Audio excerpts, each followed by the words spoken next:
here's the deal. Your collective imagination in your common well-being of my presence with you, that imagination requires a temple. So get busy and build me a house. In just a few months, if you look at the timeline that Haggai articulates, a few months later, the construction has started and they are doing what they can, but they stop and they wring their hands and they said, we remember what the temple once was, and now this is just a shabby replacement that we've created here. And that's when Adonai comes through the voice of the prophet and says, have courage, I'm with you. It's about the process.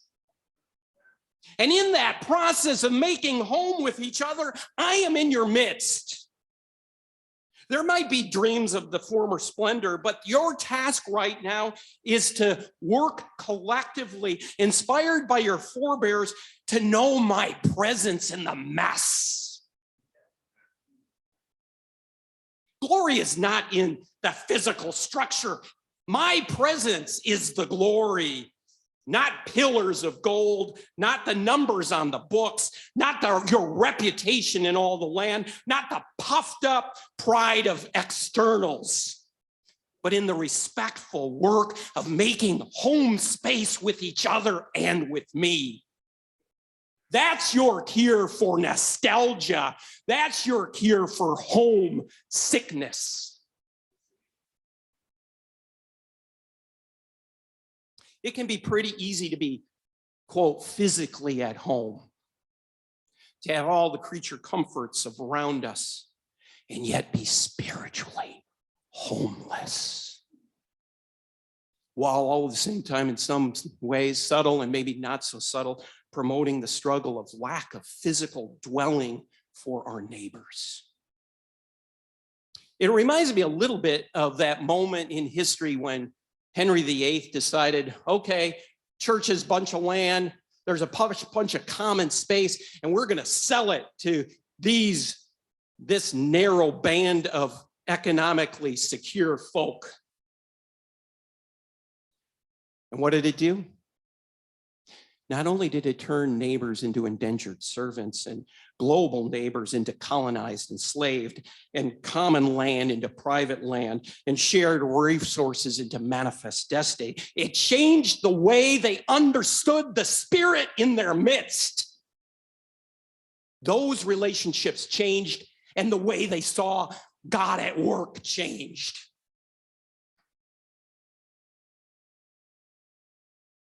But I hear and I taste and I smell how our forebears are helping us to hear the strained voice of God in Haggai today, to shake off the impulse for the private and the individual and the property, because there is a richer, truer, deeper legacy in our remembrance of those who have gone before.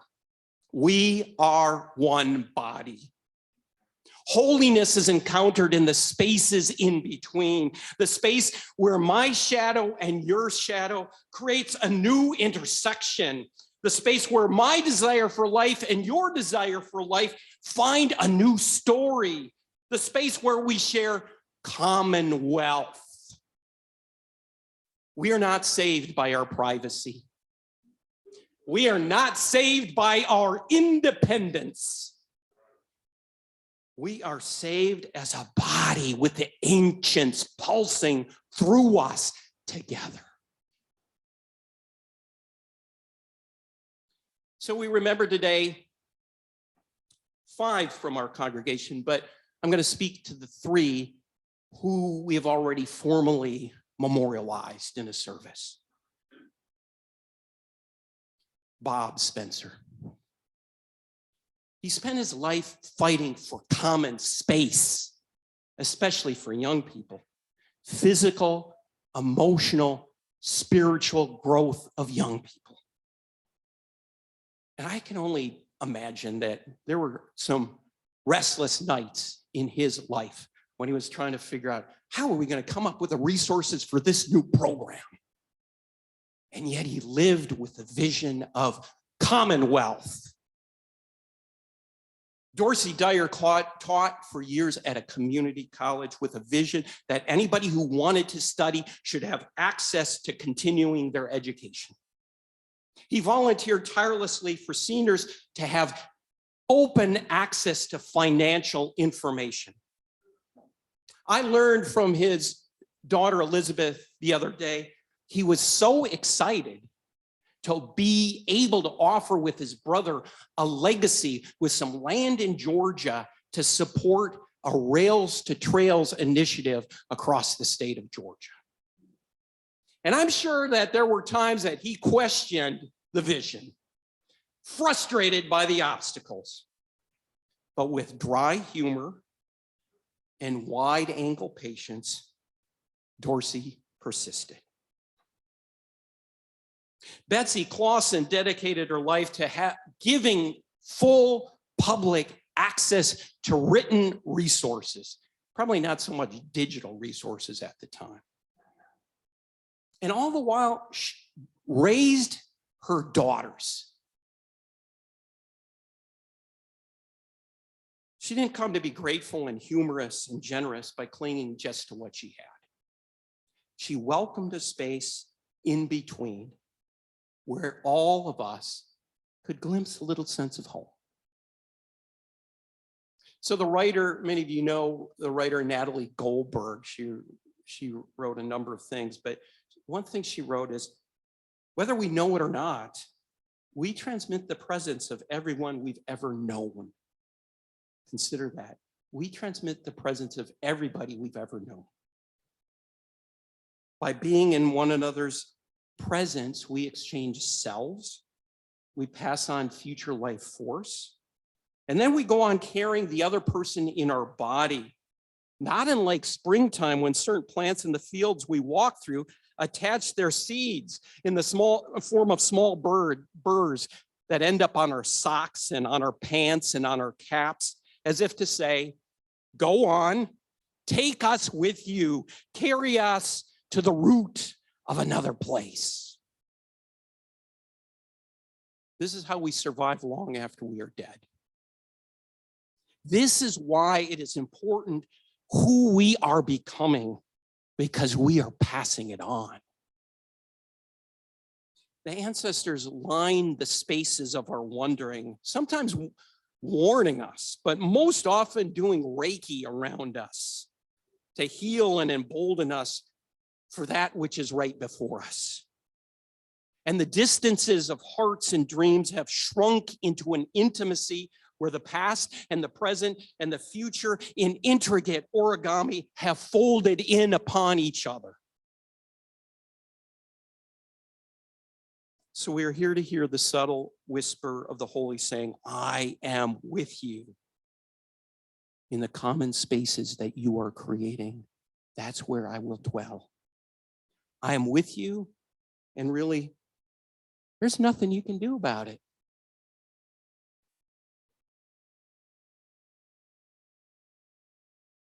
Though loved ones have gone away, they remain in the coursing and the inching toward healing with each other. Our work changes their story and certainly changes the story of those who are yet to come. As one mystic said, in this shared body, the character of God is God hides, and then she clears her voice so we can find her. We're not left homeless. We're not left just to suffer home sickness. So people of God, go to the polls on Tuesday, or if you've already early voted, make sure a dozen others get there. Remembering one step to being one body. And keep showing up in this spiritual community to support one another. Our effort is not to build something of perfection and external glory, not to duplicate what was once here, but a space where we see the intersections of our stories and we begin to feel and taste the divine presence, or at least some sense of mystery. And in your personal lives, in our personal lives, Take one next step with those whom you love, with the friends whom you cherish, with the neighbors you hold close, to become courageously interdependent in creating that commonwealth. Within the homesickness and within the homelessness you may feel, in honor of the creativity of our ancestors, our loved ones, our saints. Amen.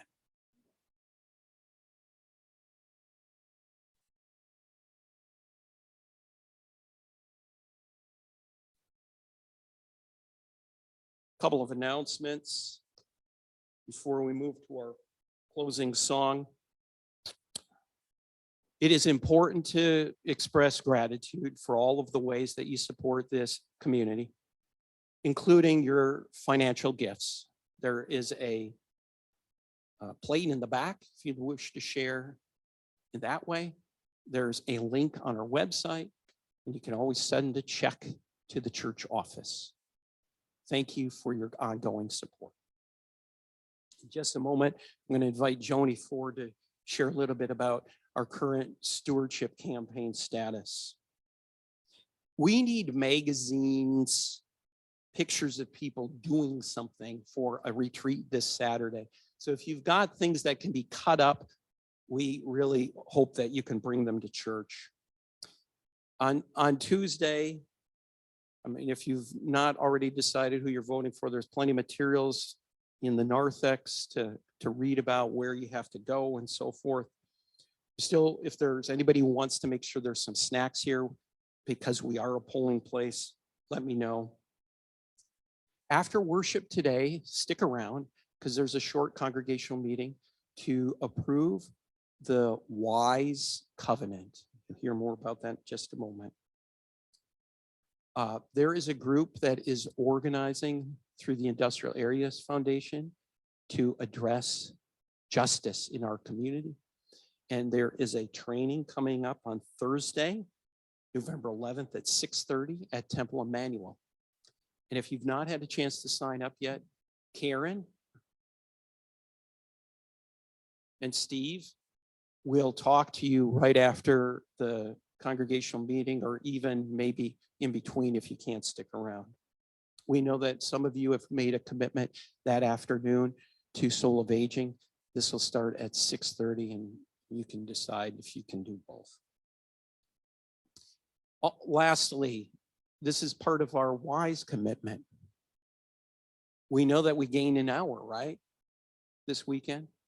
And yet this is also the time, the challenging time of moving into a season where so many are impacted mentally and emotionally by the season, the shrinking of the light. So here's some tips. Yeah, I know it's not real sunny today, but if you can, get out there this afternoon for 20 minutes in the sunlight. Try to maintain your routine as much as possible when you eat, when you go to sleep, so that we can transition as smoothly as our bodies will allow. Also, very key, before bedtime, especially tonight and tomorrow, avoid electronic devices before bedtime, casting that light that knocks off our circadian rhythms. It suggests that we eat a little more protein the next couple of days and maybe a little bit fewer carbs, and that'll help our bodies.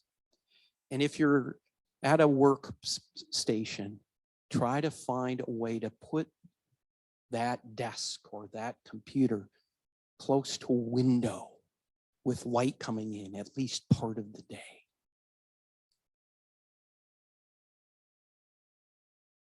I think we're ready for our closing song.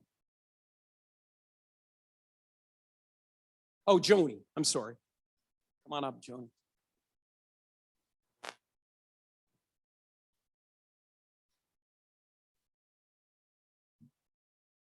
Good morning, everyone. I'm Joni Yoder, and I've been part of the stewardship committee this fall. And in the last 6 weeks or so, we have invited numerous persons from the congregation to share what Parkway means to them. And I hope that you've enjoyed that and have been inspired by that. At least 63% of us have been inspired. That's how many respondents we've gotten as of this past week. And so I know that it's been kind of a tumultuous time, a stressful time, but this is the week of reckoning, right? So Tuesday, we'll know the outcome, and maybe that's what you've been waiting for, I'm not sure. But we'd also like to have your responses in by next Sunday. So if you can, pray about what you want to do with Parkway, how you want to participate, how you would like to share, and then get those responses to us into the church this week. The committee and church council and Pastor Craig would certainly appreciate that so that we can prepare for the ministry plan for 2023. Thank you.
Stick around for the congregational meeting. It won't take long. Though we've enjoyed the mysterious dance of these flames, as we blow them out, realize that there are gusts of eternal breath filling us and surrounding us with courage and hope from all the saints and from our merciful God. Go in a just peace. Amen.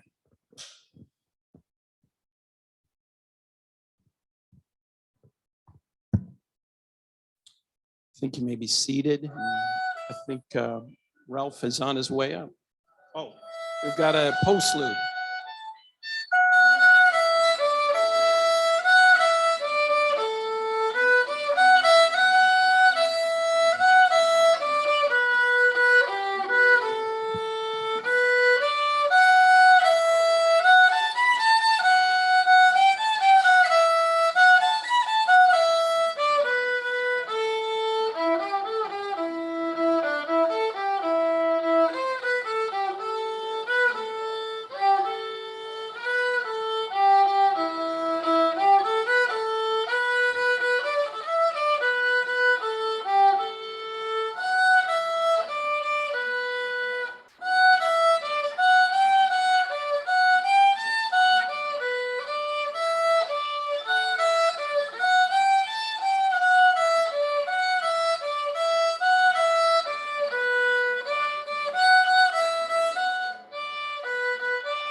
who's been paying attention, who's been being so young, and he does this every month.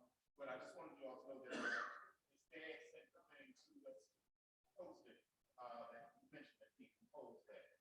So we're very proud of him doing that and sharing that with us. Thanks, Sterling. I will call this congregational meeting to order. And I'll begin with a confession. I like congregational meetings because I get to stand up here and say whatever I want, and you guys have to be quiet. It's a deal. Our sole purpose for this congregational meeting is to consider the wise covenant. And for that, I'm going to call on our council president emeritus, Andy Hagler, to present, as well as Adelaide Beaker. Good morning. Good morning. I'd like if you are a WISE team member to stand or come up here. We've got Sean Nelligan back here and Sarah Lou Bradley, Pastor Craig, Michelle Johnson, Andy Hagler, Peggy Matthews could not be here, and China Evans could not be here today. Could you use the mic, please? Sure. Is this better? Yeah. All right. Is there anyone else that I should have said is a member? I believe that's it. And I'm Adelaide Beaker, and Andy Hagler also is a member. So we are here representing WISE. WISE stands for welcoming, inclusive, supportive, and engaging. And that's what we try to be. We want to be a resource for our church to be able to say, hey, if there is a way that we can support individuals with their mental health issues, or if you have family members with mental health issues, then we want to be a support. We also want to bring awareness to the mental health community and to others at large that, hey, we are here as a supportive group to help people, just help people. So I'll turn it over now to Andy.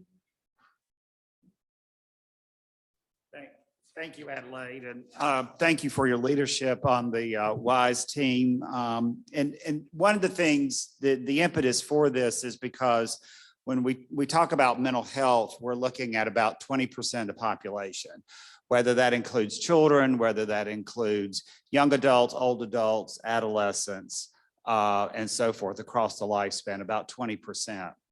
And then somewhere about half of that 20%, excuse me, live with what we call serious mental illness. So those would be diagnoses such as major depression, bipolar disorder, schizophrenia, schizoaffective disorder, and so forth. And we also know that unfortunately that over half, about 60% of people who live with any kind of mental health issue don't seek or reach out or get any kind of treatment.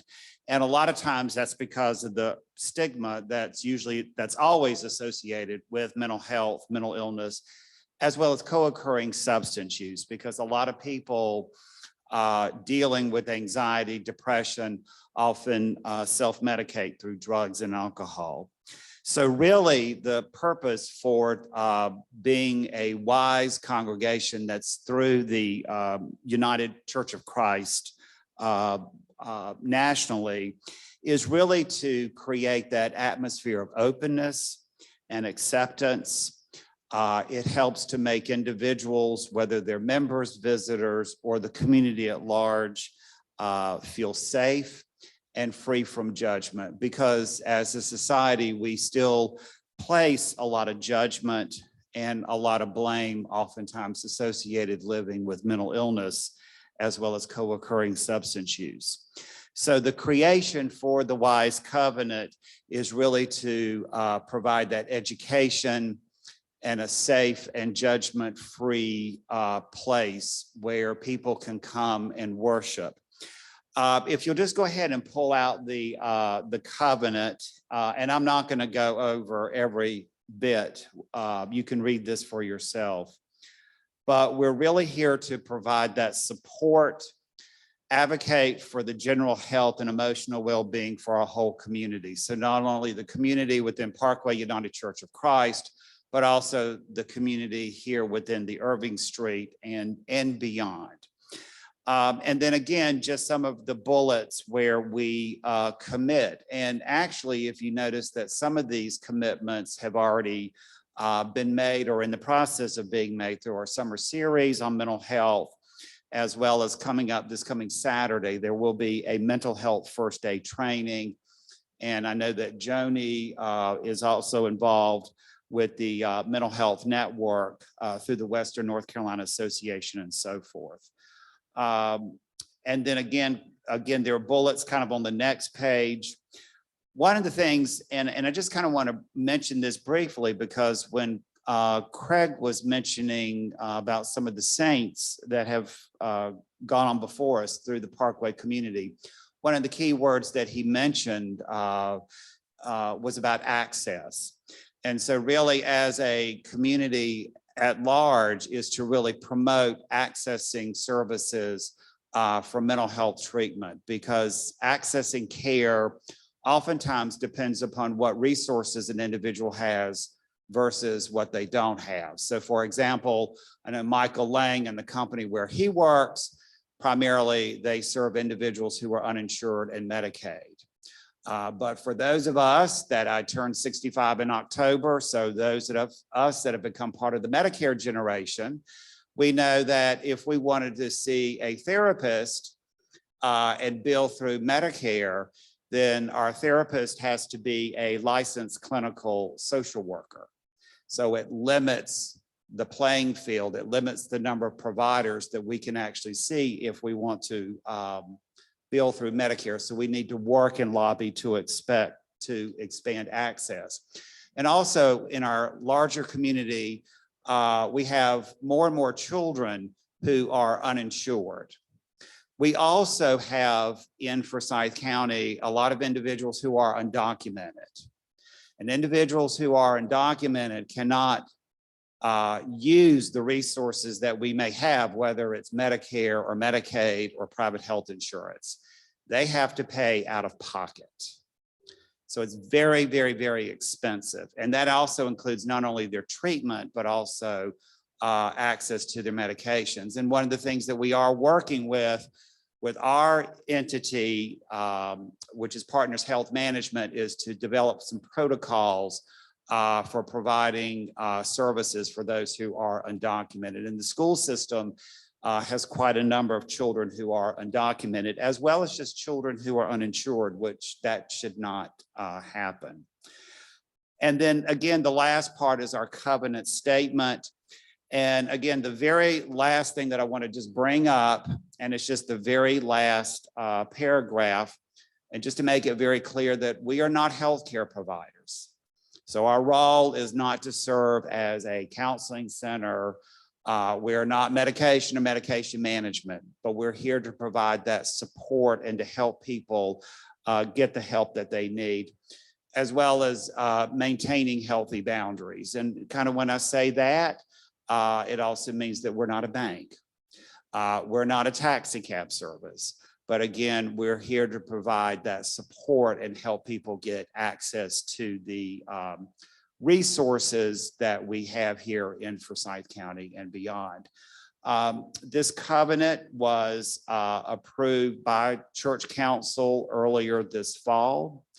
And so, John, is there anything that I've left out or? Okay. So now, and I've just kind of gone over in a little bit about why we're having this. So now if there are any questions, we can engage in some question and answer time.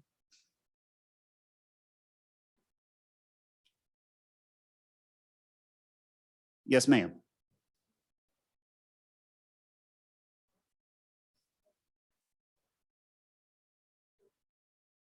Right. Well, like here, for example, like this coming Saturday, there is a mental health first aid training, so it will take place here.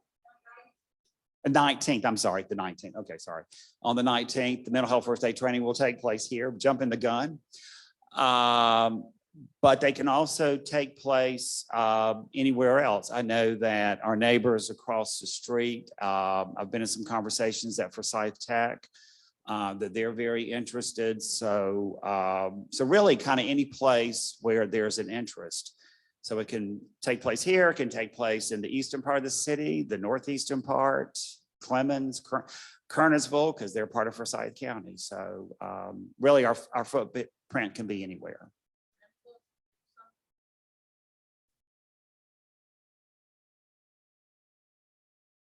Also, we do things on Zoom. If you just look in the announcements, you'll see that we do things on Zoom periodically. We meet via Zoom. We meet once a month at 7 o'clock on Thursdays. Anyone's welcome. Did that address? Okay, thank you. Right, and also just even in worship service, like what Pastor Craig mentioned at the very beginning of service. Again, just mentioning individuals struggling with depression, anxiety, the changes that that some of us may feel with the change going back to standard time. So it doesn't have to be it's very simple as that to where it can be programming.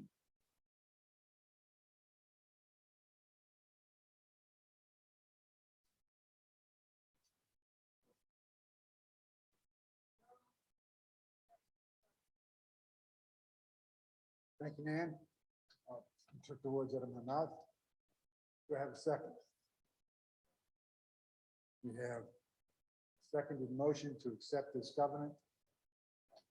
That is the technical reason for this congregational meeting. Further discussion? All those in favor, please raise your hands. Opposed? Motion passes, looks like unanimously. Andy, Adelaide?